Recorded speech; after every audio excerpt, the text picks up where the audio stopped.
everyone. Good afternoon. Good afternoon.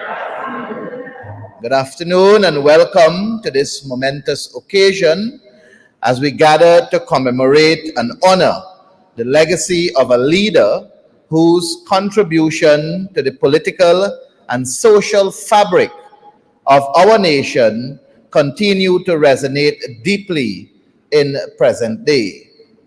Today we pay tribute to the life and work of the late Hugh Desmond Hoyte, a man whose commitment to reform and good governance paved the way for transformative change in our beloved country.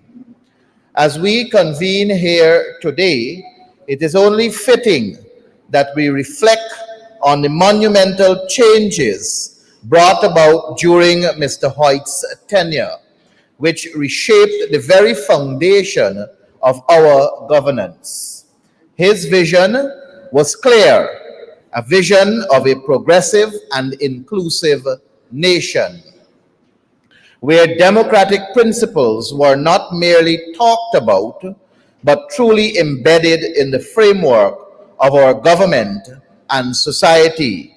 And I'd like to pause here to acknowledge our dear friend, Dr. Torain Durga, who would agree with me that it was Hugh Desmond Hoyte who transformed the rice industry in Guyana.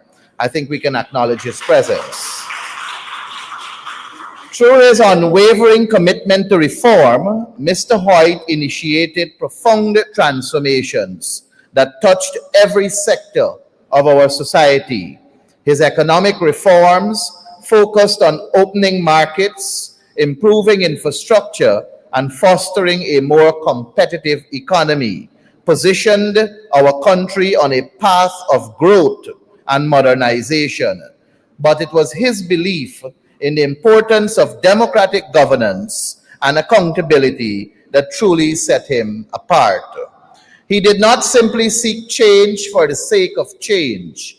He sought to empower our people, to uplift our institutions, and to ensure that the benefits of governance were felt by all. His approach to reform was marked by a deep respect for democratic processes and an unyielding dedication to building an inclusive society where citizens had a voice, where corruption was tackled, and where transparency and accountability reigned. As we reflect on the lessons of Mr. Hoyte's time in leadership, we are reminded that the strength of our party lies not only in its past achievement, but in the ability to adapt and rise to the challenges of today. We are here not only to honor his legacy, but also to commit ourselves to strengthening our party, the People's National Congress reform, to make it more resilient, more unified, and more prepared than ever for the challenges that lie ahead. In the lead up to the 2025 elections, we must redouble our efforts to ensure that the PNCR remains a force for positive change. This means uniting our membership, advancing our core principles, and showing the people of our nation that we are committed to the values of reform and good governance that have always defined us. As Mr. Hoyte showed us, the path to governance is not easy, but with determination, unity, and vision, it is within our reach. The strength of the PNCR in 2025 will depend on our ability to engage with our people, to listen to their needs, and to offer concrete solutions to the challenges they face. It will require an unwavering commitment to transparent, accountable leadership and a relentless focus on policies that will bring about real, lasting change in the lives of all Guyanese. We must look to Mr. Hoyte's example of courage and reform as we continue to advocate for policies that empower the people promote economic opportunity, and foster social justice. His legacy is not just about looking back at the progress we have made, but also looking forward to a brighter, more inclusive future for all. As we gather for today's lecture, Hugh Desmond Hoyte, Reform and Good Governance, let us remember that we stand on the shoulders of giants. Our responsibility is to continue the work of reform to ensure that our party is stronger than ever and to advance the ideals that will propel us back into government in 2025. Let us make that our collective mission, and let us make it clear to the people of Guyana that the PNCR, under the guiding principles of reform and good governance, is ready to lead once more. In closing, I welcome you all to this commemorative lecture, and I invite you to engage in thoughtful dialogue and reflection. May today's conversations inspire us all to continue the work of transformation and to move forward with the determination to strengthen our party and our country. I thank you.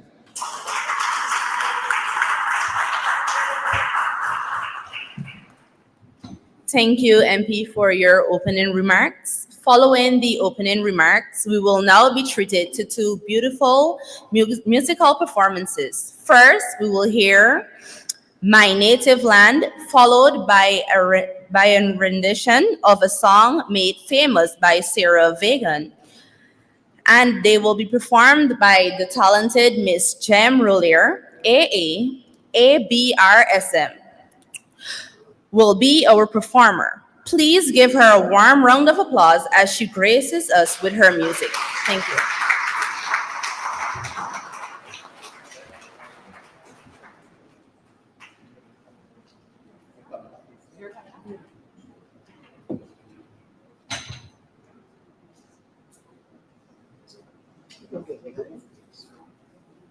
Take your time. There you go.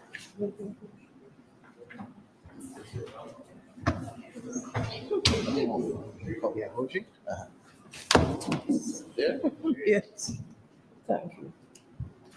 Thank you very much. Good afternoon, everyone. And I hope I don't let you down. I'm doing two medleys. The first is written by the Reverend W. Hawley Bryant and Valerie Rodway. The second set were written by Valerie Rodway and another familiar writer. What you said, what was the song?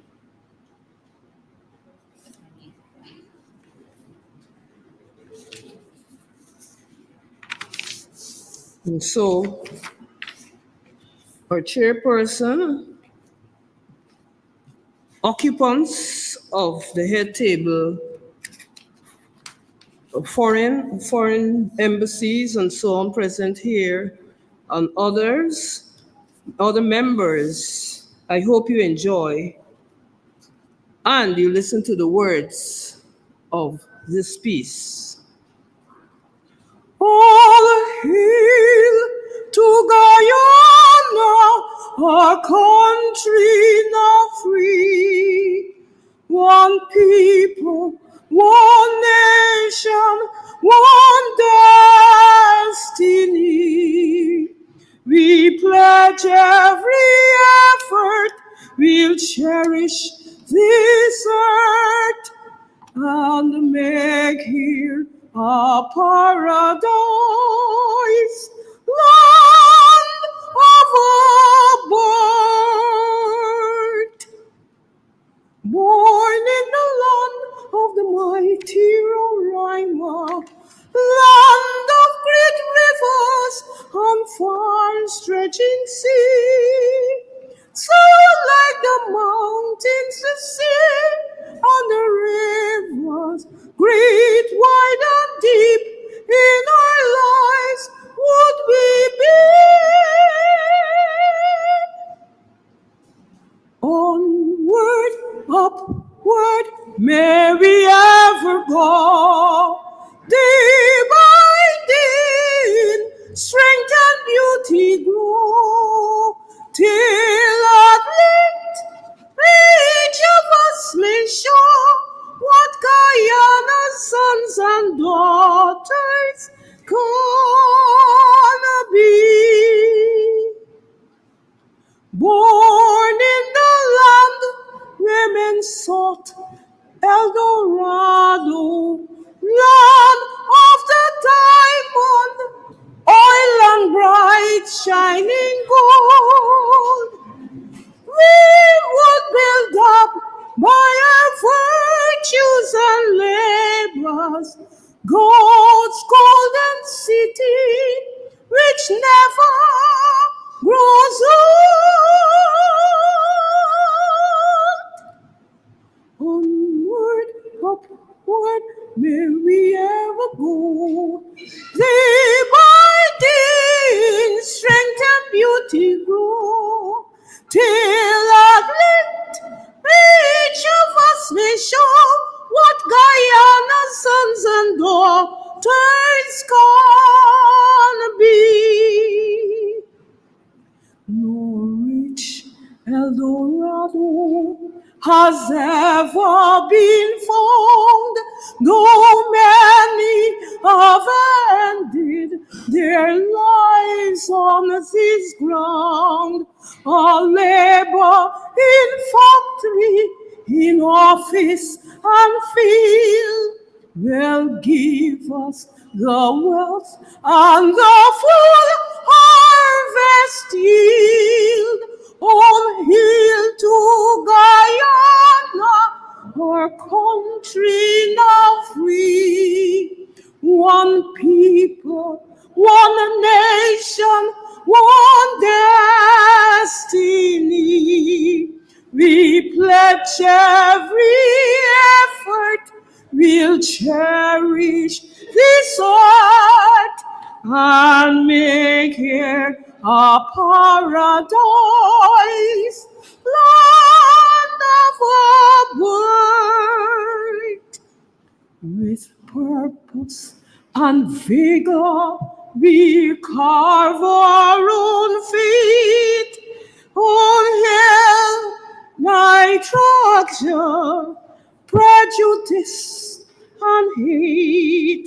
Together we'll strive for our nation's new goal, inspired by goodwill, a kindred of soul. All hail to Guyana, our country now free. One people, one nation, one destiny.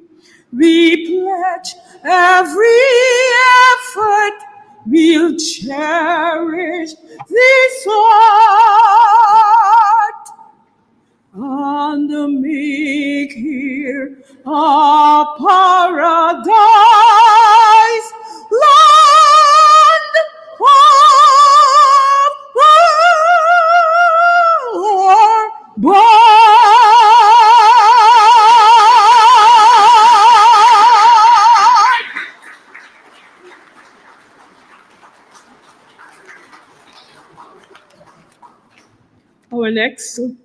My next two songs, and I said it is a medley that I'll be doing. And the next song is He Got the Whole World in His Hand, and Valerie Rodway's Hymn for Guyana's Children. And I'll finish with her song too, Oh Beautiful Guyana. He's got the whole world. In his hand, he's got the whole world. In his hand, he's got the whole world. In his hand, he's got the whole world in his hand.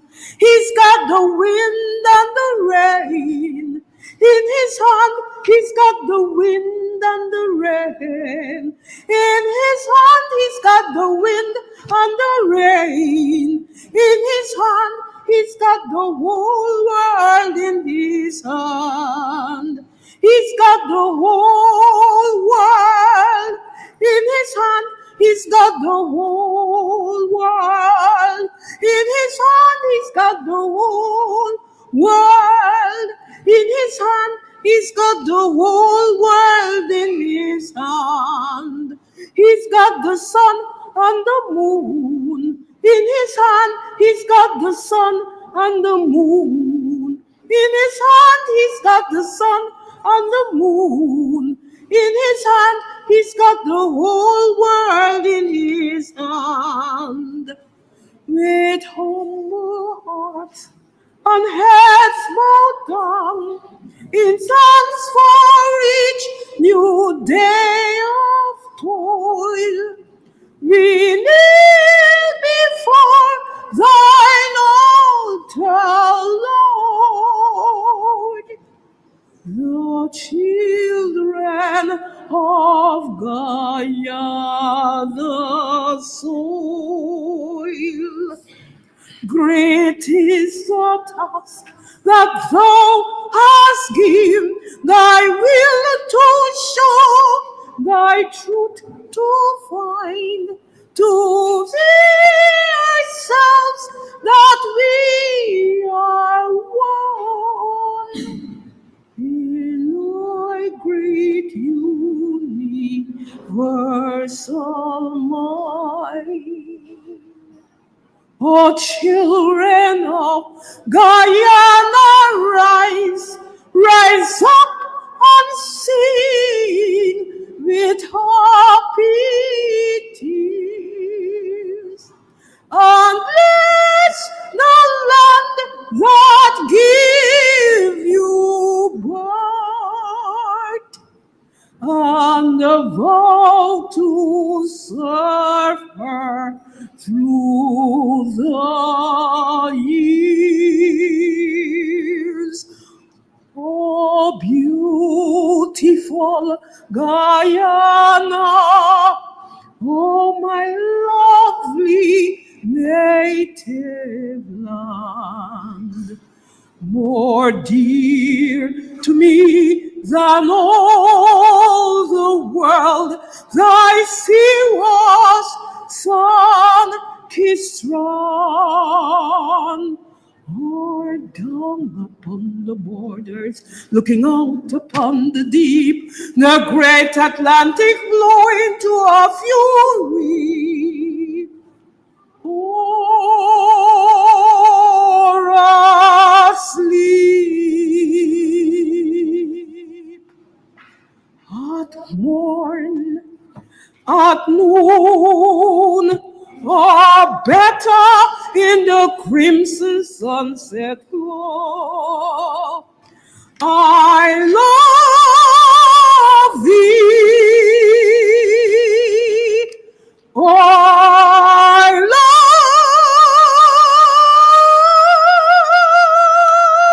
love thee.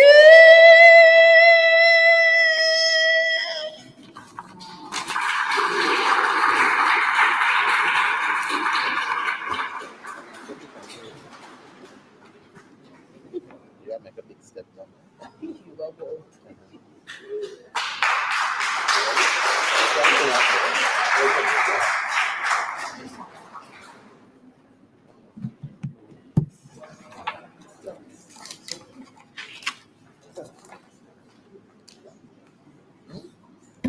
Thank you, Ms. Rollier, for those beautiful performances. But before I introduce to you our guest speaker for today, I would like to acknowledge the presence of Dr. Ezzie Rootcliffe. who is none other than one of our musical icons. Today, we are truly fortunate to have a distinguished guest with us today. It is my pleasure to introduce to you our guest speaker, Mr. Philip Drayton. He is a respected figure whose words and insights will surely resonate with us all. Please welcome Mr. Drayton to the stage.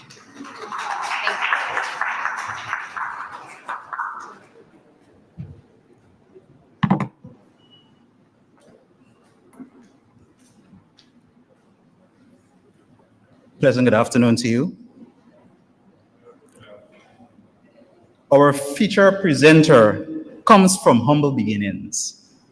Born in the upper reaches of the Barima River in the Northwest District, he is from Corina, it's a Carib nation of Guyana's first people. He is, as we would say in local parlance, PNC to the bone.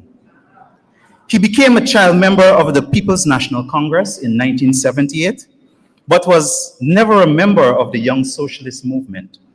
His first public appearance on the political scene was back in 1985 at a rally for the re-election of Mr. Hugh Desmond Hoyte at Kumaka in the Mabarimo sub-region of Region 1. At the time, he was still a teenage school boy. Years later, in 1999 to 2000, he would again meet Mr. Hoyte. This encounter resulted in this enduring relationship with the People's National Congress. By now, a resident of Region 3, he joined the Virginujan PNCR group and was elected group chairman. Since then, he has served his party, the People's National Congress Reform, in a number of important positions. These include regional committee chairman and elected member of the Central Executive Committee of the People's National Congress Reform. He served as regional member of parliament. He was alternate chairman of the Natural Resource Sectorial Committee, served on other standing and special select committees, and also served as shadow minister of agriculture. In government, he served with distinction as ministerial advisor to Honorable Sidney Alicock, the fourth vice president and senior minister of Indigenous Peoples Affairs, as well as on 4 state boards.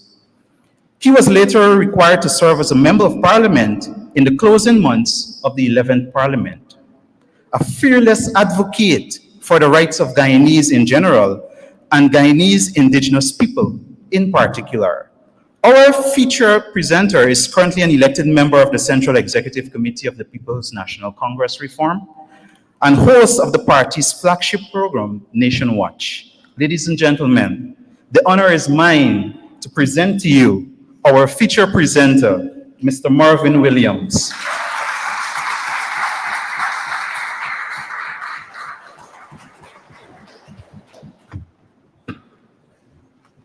Thank you, Mr. Drayton, for your kind words of introduction.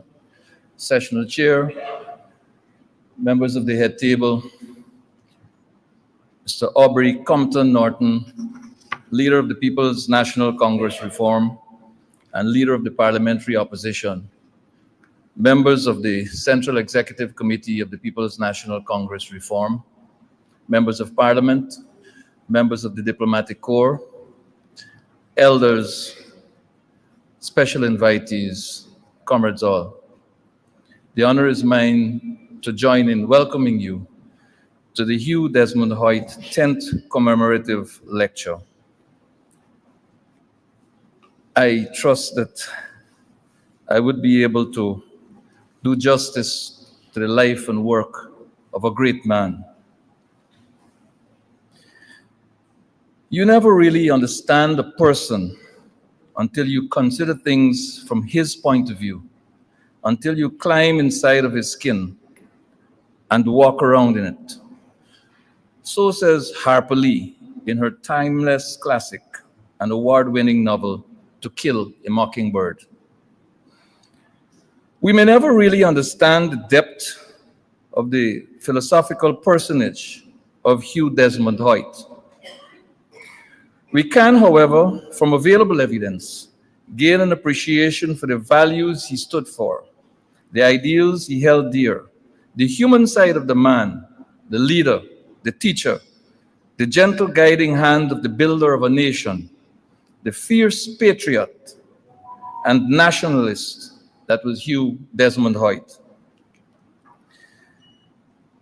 It is indeed an honor to be allowed this opportunity today, March 9th, 2025, the 96th birth anniversary of a great man, to speak about him to you and to the wider audience at home and abroad. My first encounter with Mr. Hoyte was in December of 1985. As president of the Literary and Debating Club of the Northwest Secondary School, and that's in Mabaruma, the head teacher asked me to recite a poem to welcome the President of the Cooperative Republic of Guyana to Mabaruma. This was at the once famous Barima House. I was later identified to join Mr. Hoyte on the platform and to speak at the rally at Kumaka. It was a well-attended rally for his re-election to the office of president. There and on that day was birthed the slogan, "Vote right, vote Hoyte." Years later, in 1990-2000, we met again. This time he invited me to meet with the General Secretary, Mr. Oscar Clark. Party Chairman, Mr. Robert Corbin, as he then was, also attended that meeting. The rest, as they say, is history. Desmond Hoyte, the man, the leader. Reflecting on Hugh Desmond Hoyte, the man, gives me the opportunity to reflect on his leadership. Like a good leader, he was a good listener, but tough. In his best moods, he could tell compelling stories and funny jokes to lighten up any tense moment. As he switched between moments of banter and seriousness, you came to realize that he was a rational leader who always kept enough options in his pocket to meet the moment of decision. He was a team player, yet capable of letting his own knowledge and skill break through the walls of compromise that often surrounds groups and institutional relationships. These characteristics of Desmond Hoyte were complemented by his keen awareness of Guyana's history and an understanding of the faith that Guyanese had in themselves and the yearning for the opportunity to show what we can do for our families and country. Sir Sridhar Ramphal, former Commonwealth Secretary General, in recounting a conversation with Mr. Burnham, said, and I quote, "His successor, he recognized, had to come from within the present cabinet. His clear choice, he told me, was Desmond Hoyte. He was aware, he said, that Desmond did not have a yearning for the presidency, but strangely, he did not regard that as a deficiency. Strangely, because he often voiced his view that a good political leader must have a great hunger for leadership. What determined his choice, he told me, was Desmond's intellectual integrity. Not just, he stressed, intellectual capacity, though that was essential, but intellectual honesty." Ambassador Ronald Austin, who is with us this evening, seated in front, I acknowledge your presence, sir, describes Mr. Hoyte thus: "Mr. Desmond Hoyte's private persona was as interesting and fascinating as that revealed by his political life. As an educated individual, he pursued interests outside the political domain and was decidedly a man of considerable culture. Whenever challenged by events or behavior or political adversaries, he would recite poetry or quote from great works of literature to restore his mental balance. When his political opponents stumbled, he would comment ironically, but was never one to continually seek the benefit from the indisposition of his foes," end quote. Mr. Clarence Hughes, SC, said that when Mr. Hoyte accepted a ministerial appointment in 1969, quote, "I thought at the time, what a great loss to the bar. I still think it was a great loss to the bar, but what a great gain it was for the country," end quote. Desmond Hoyte's work, commitment, and love for country are also relevant to today's Guyana. That is why he will always be remembered. He was a champion for justice and fairness, an advocate for equality and self-reliance. He was also an advocate for Amerindian land rights and worked for indigenous peoples in that process pro bono. His indomitable spirit and his courage to rise above adversity, transcending traditional political boundaries, guarantees his place in history as a leader with few peers. He was never intimidated by the prospects of or the need for change. His powerful statement at Congress that shared governance or inclusive governance was something whose time has come was as profound as his initial rejection of the idea. Informed by time, changing events, and world circumstances, he embraced change as the only constant in the universe. Desmond Hoyte lived a life in service to people, party, and country. His principal task, as he saw it, was to complete as rapidly as possible the evolution of Guyana as a country of free people, practicing free enterprise in an open society. He saw economic reform and the restructuring of the governance system as key to achieving this end. The economic reform program and the local government system were significantly emphasized. As the economic reform advanced, supported by social elements such as the Social Impact Amelioration Program, SIMAP, deliberate steps were being taken to advance the constitutionally mandated local government system. It was always intended to give power to the people. Mr. Hoyte was a man of the people. At the party's 8th Biennial Congress at the Sophia Auditorium on August 15, 1989, he delivered an address titled "A Nation at Work."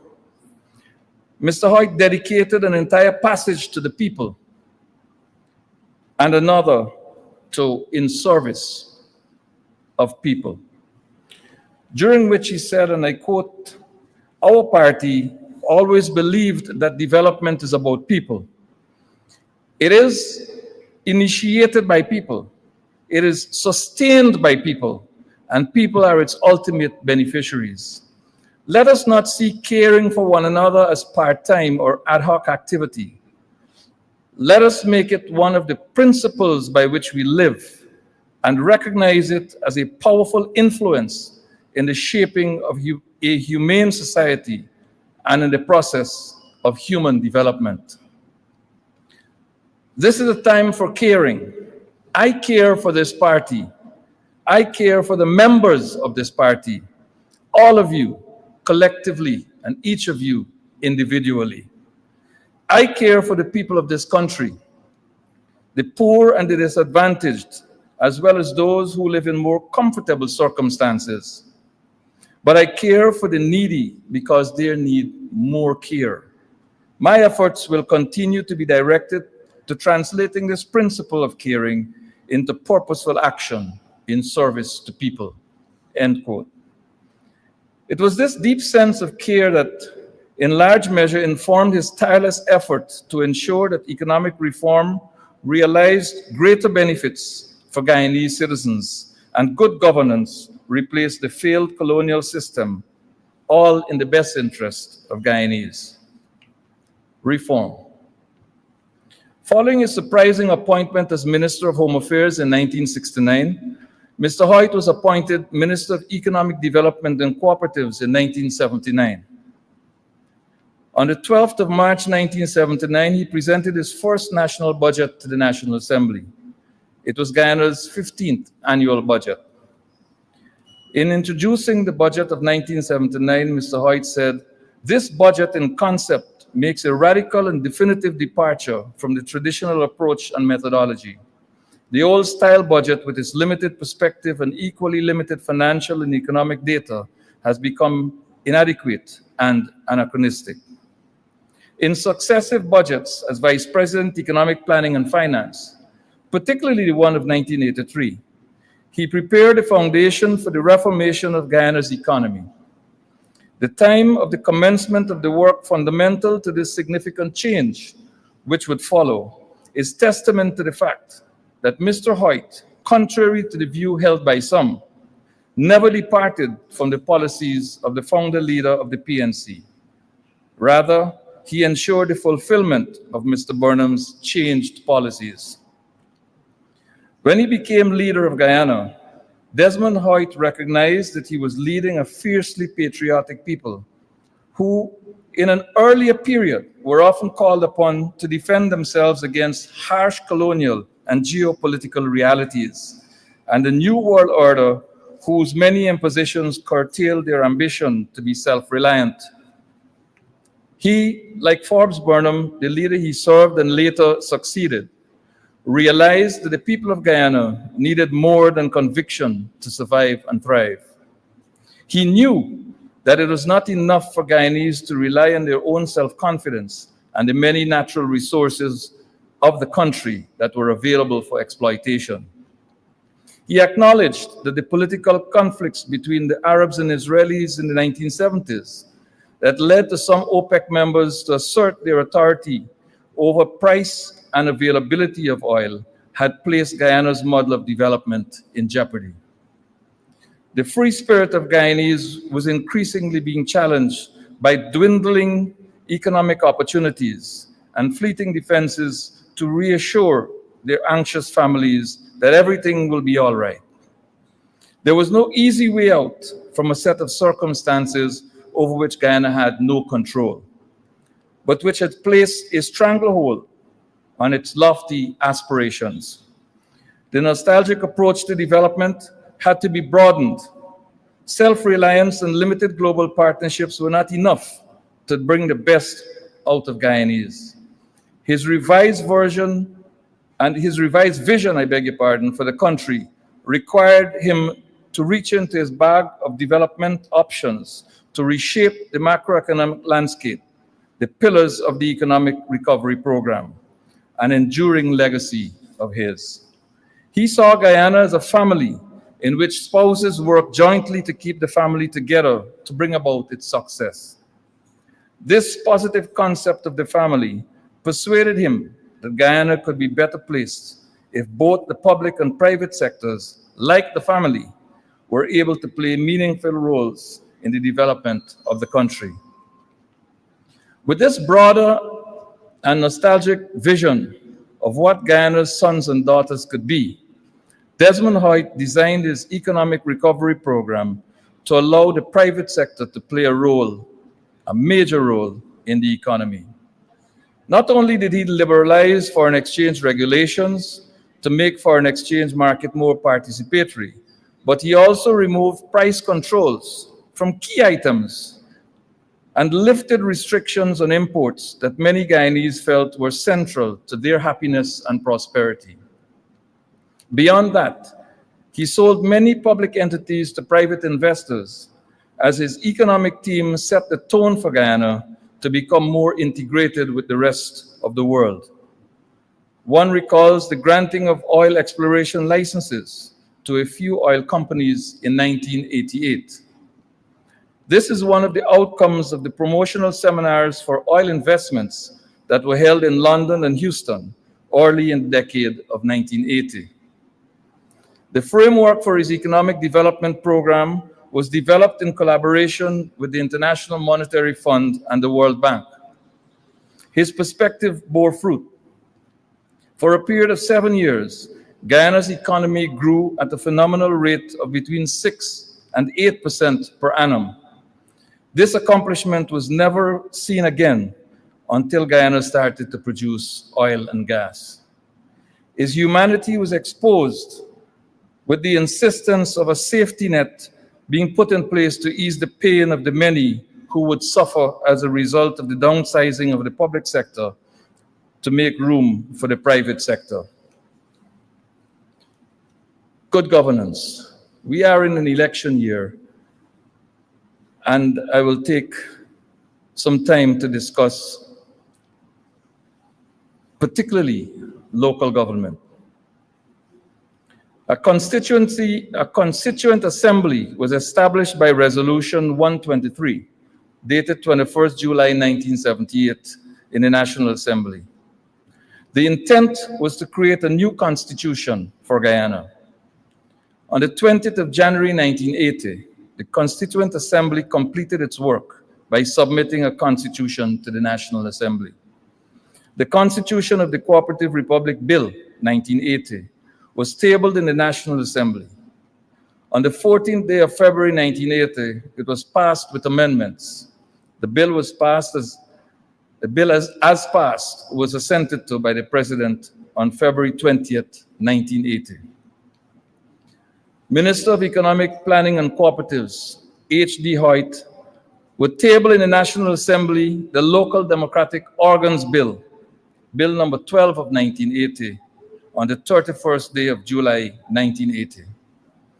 On August 5th, 1980, Mr. Hoyte, Minister of Economic Development and Cooperatives, pursuant to the new constitution and in advancing government's local government reform agenda, presented a state paper to the National Assembly on the reorganization of local government system in Guyana.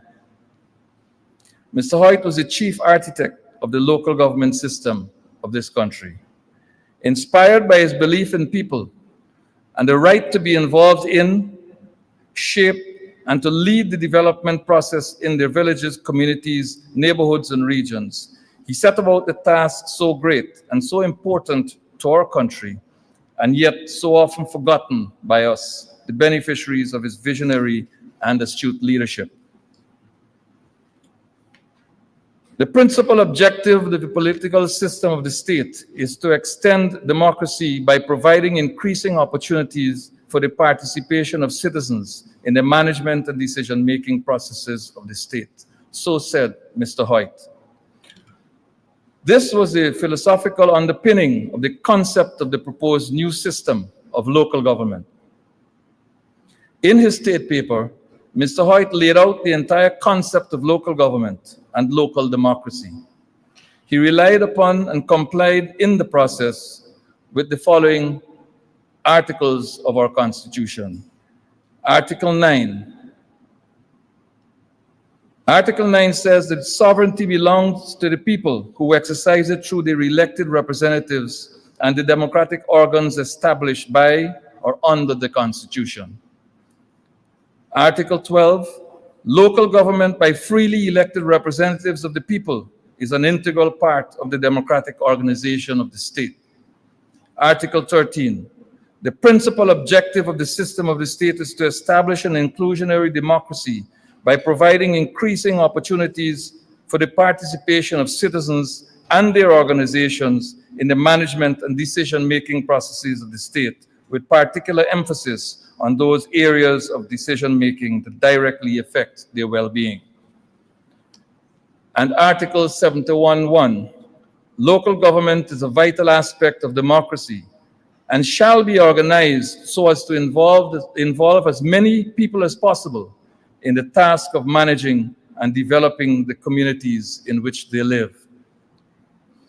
Article 12 effectively identifies and gives prominence to the local government system as one of the most important democratic institutions in our country. As Mr. Hoyte himself puts it, its integral importance in the political framework constitutes an essential characteristic of the democratic organization of the state.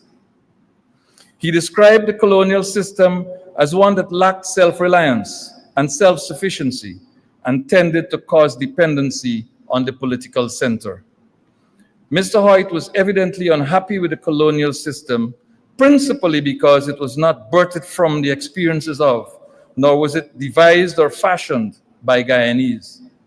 In fact, the Robertson Commission, a British-appointed commission of 1954, criticized the then local government system, resulting in the appointment of Dr. Marshall by the same British government to inquire and report on the said system.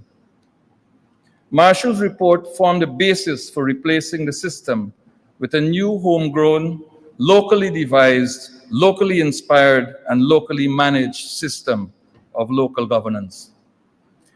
Hugh Desmond Hoyte outlined clearly the establishment of our current electoral process. In this process, he clearly defined the local democratic organs and the qualifications of electors and candidates alike. He established at that time the number of persons who would directly participate in the system as councillors, etc. The election process for the regional democratic councils was carefully detailed. So too were the processes for towns, Amerindian village councils, and other organs of local democratic power. With respect to the RDCs, elections were designed to be contested on a party basis in accordance with a system of proportional representation which regulates general elections. Guyana was divided into 10 administrative regions. The regions were further subdivided into sub-regions, and those broken down into districts, neighborhoods, villages, and people's cooperative units. Not only were the processes of elections clearly defined in the same way as the physical geography was demarcated, but the functions, responsibilities, and powers of each local democratic organ was clearly defined. He was clearly a meticulous man who spared no effort, gave no quarter, left no stone unturned, crossed each T and dotted each I in dealing with the business of the state. The Local Democratic Organs Act, Act 12 of 1980, Chapter 28:09, described as an act to make provisions for the institution of a countrywide system of local government through the establishment of organs and local democratic power as a vital aspect of socialist democracy, enabling the Constitution set out in the schedule of the Constitution of the Cooperative Republic of Guyana Act, Chapter 1:01, to function on or after the date appointed for the coming into operation of the Constitution and for purposes connected therewith, was passed and became law on the 6th of October, 1980. Guyana's new constitution, shaped, fashioned, and crafted and approved by the citizens of Guyana, came into effect on that very date, 6th October, 1980. Hugh Desmond Hoyte was the architect-in-chief of local government system of Guyana. The creation of the system was a transformative action. It transformed the entire system of governance in Guyana, placing the power to make decisions about people's development into the hands of the people themselves. It was designed to cause central government to be advised by the people. The system still intends that people should lead their own development, utilizing the resources available to them in their respective geographic spaces, according to the design, layout, natural resources, and population of their local authority area, supported by the center. The entire electoral system by which we operate, with which we live, was designed by Hugh Desmond Hoyte and his team of professionals. How we vote, the qualification of the electors, the qualification of the candidate, the configuration of each democratic organ, the powers of each organ, each office holder's responsibility flow from the work and vision and leadership and inspiration of Hugh Desmond Hoyte. The things we take for granted were the things that consumed his time and full attention for countless hours.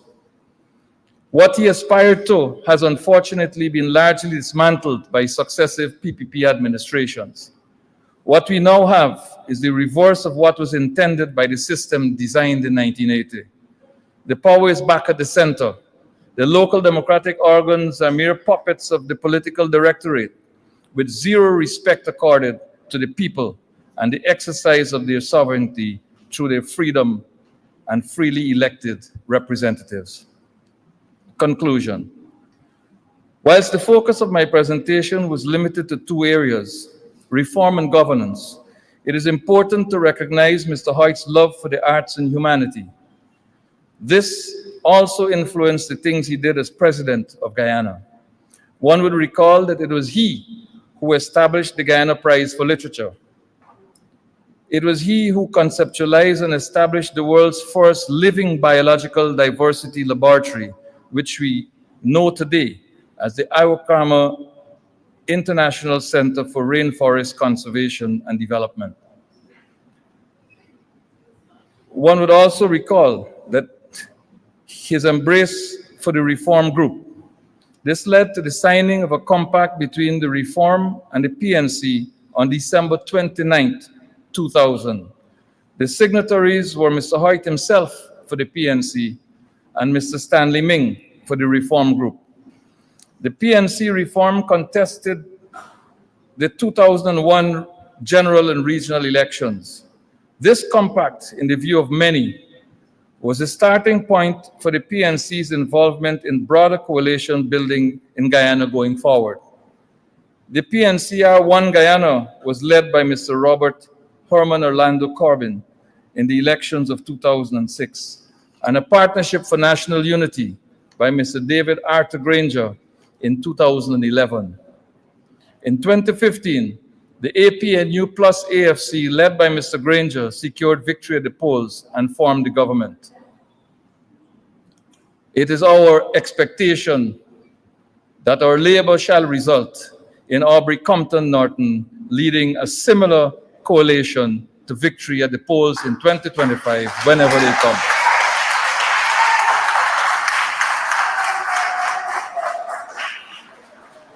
In closing, and as a tribute to one of Guyana's greatest leaders, I leave with you the following words from the great poet, William Ernest Henley. Out of the night that covers me, black as the pit from pole to pole, I thank whatever gods may be for my unconquerable soul. In the fell clutch of circumstances, I have not winced nor cried aloud. Under the bludgeonings of chance, my head is bloody but unbowed. Beyond this place of wrath and tears looms but horror of the shade, and yet the menace of the years finds and shall find me unafraid. It matters not how straight the gate, how charged with punishment the scroll. I am the master of my fate. I am the captain of my soul. Thank you.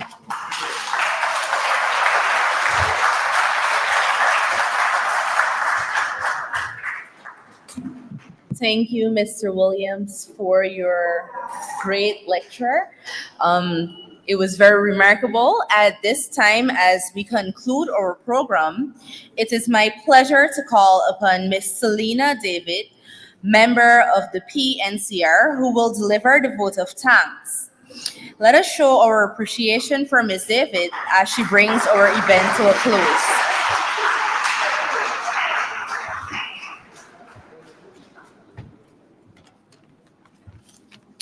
Madam Chairperson, other members of the head table, leader of the People's National Congress Reform and leader of the opposition, members of the Central Executive Committee, members of Parliament, members of the Diplomatic Corps, distinguished guests and special invitees, elders of our great party, ladies and gentlemen.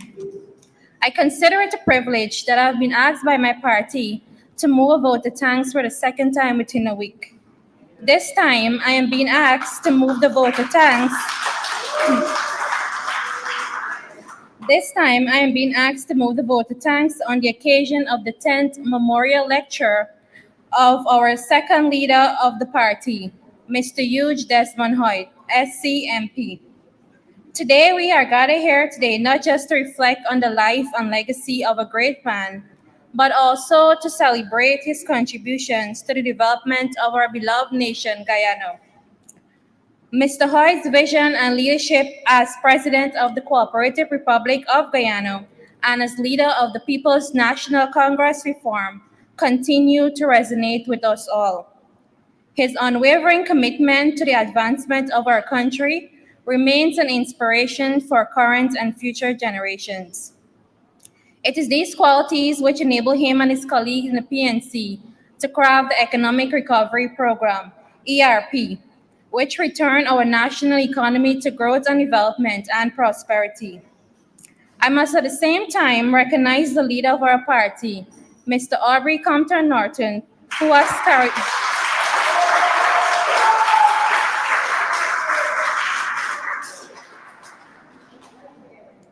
carried on the tradition of past leaders through diligent effort and an unwavering commitment to advancing the interests of both the party members and the people of Guyana.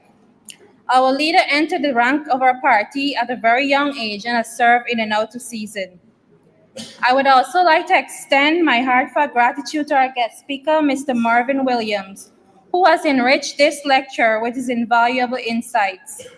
Mr. Williams, your words have not only deepened our understanding of Mr. Hoyte's legacy, but also inspire us to reflect on the values he championed: integrity, progress, and service to the people. A heartfelt thank you to our chairperson, Ms. Jasmine Yackett, for so ably guiding us through this program. Appreciation is also in order for Mr. Ganesh Maipal for his remarks. To Mr. Philip Drayton, I say thank you for the excellent introduction of our guest speaker. Your thoughtful words set the stage perfectly, allowing us to appreciate the insights shared. A heartfelt thank you to Ms. Jem Roller for your voice. Your voice added a special touch. Your voice added a special touch to this lecture. Indeed, your voice and music serve as a good cultural background to this event. A sincere thank you to the organizers of this event. Without your tireless efforts,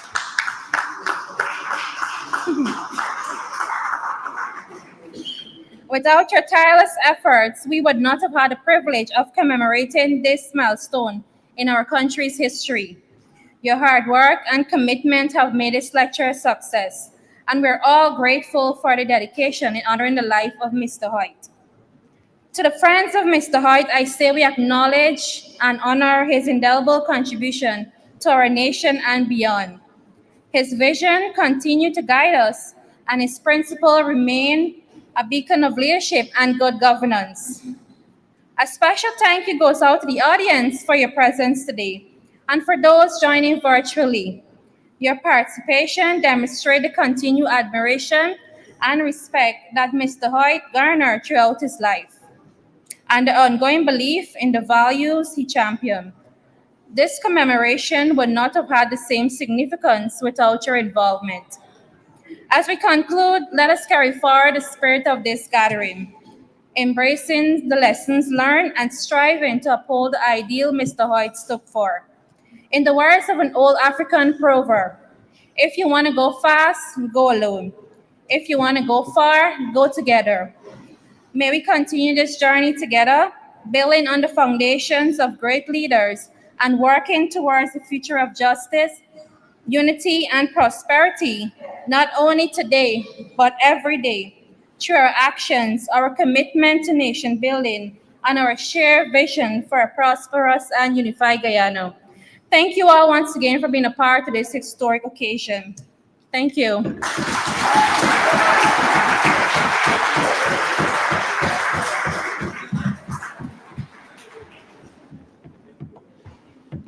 Thank you, Ms. David, for your vote of thanks. And once again, thank you all for being a part of today's event. We're very grateful for the contributions of our speakers, performers, and all those who work together to make this event possible. At this time, I'd like to ask everyone to stand as we sing the last stanza of the national anthem.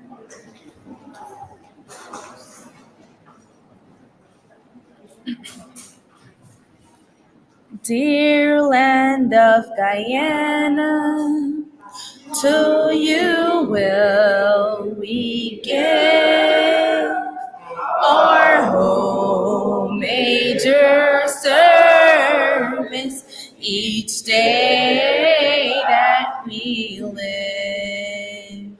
God guard you, great mother, and make us to be more worthy your character.